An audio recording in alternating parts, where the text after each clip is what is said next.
It's no coincidence that Amazon's biggest building is in India.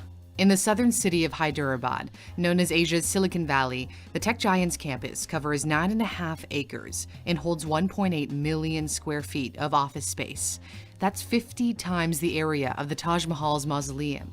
One of the first things you notice when you walk in are some of the country-specific themes, and plenty of quotes to motivate the 15,000 employees who work here, many of whom are engineers. The building is jam-packed with workspaces for them. Even its headquarters in Seattle can't hold that number of people.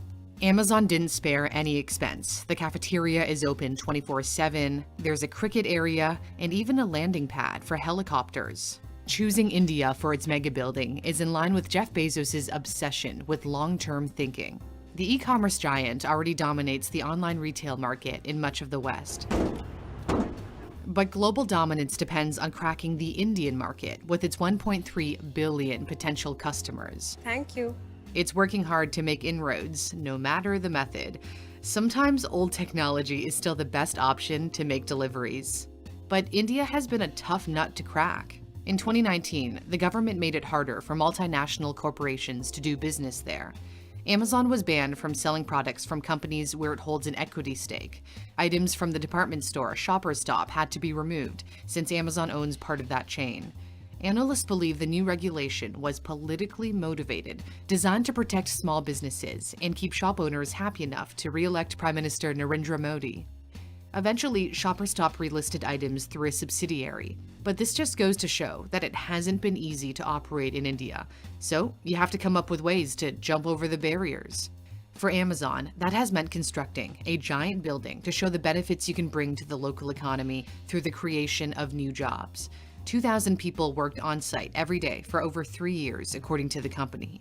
They used more than twice as much steel as the Eiffel Tower to build this beast. The only thing bigger is India's growing appetite for the web.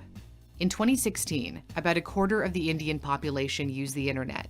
This year, over half are expected to be connected. The sharp increase is also attributed to the 4G rollout a few years ago.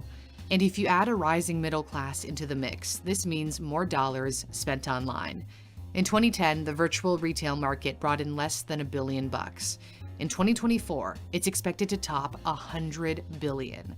And there's a lot of room to grow. E-commerce still only represents about 4% of India's total retail consumption. The pandemic appears to have further accelerated the trend toward online shopping. During Amazon's deal event last year, Prime Day, it said twice as many customers in India signed up for a Prime membership compared to the year before. Despite the growth, Amazon still faces some stiff competition, especially from Walmart, which acquired the country's largest online retailer, Flipkart, a few years ago. So, how do you go about beating a rival? Bezos has always believed that it's not about focusing on the competition, but rather the customer. This has meant appealing to the hundreds of millions of people who live in remote and rural areas. They often have to travel far to access a store or don't have many options once there, so doorstep deliveries, whether by bike or by boat, would be life-changing. To help entice these customers to sign up, the Amazon app features descriptions in Hindi, works with cheap smartphones, and payments in cash at delivery is allowed. Amazon is also trying to make its mark in the food and grocery industry because that comprises the largest part of India's retail market. It launched a service similar to Uber Eats called Amazon Food last year, delivering prepared meals in select parts of Bangalore, another tech hub. It's keen to grow Amazon Fresh, a grocery delivery service.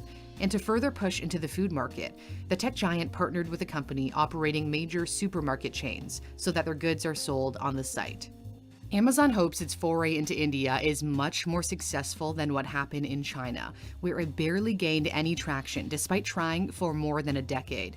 It threw in the towel in 2019 when shoppers could no longer buy from local sellers on Amazon.cn.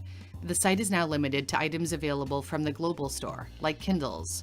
Amazon couldn't compete against rivals Alibaba and JD.com that offered fast and often free shipping without any minimum order requirements.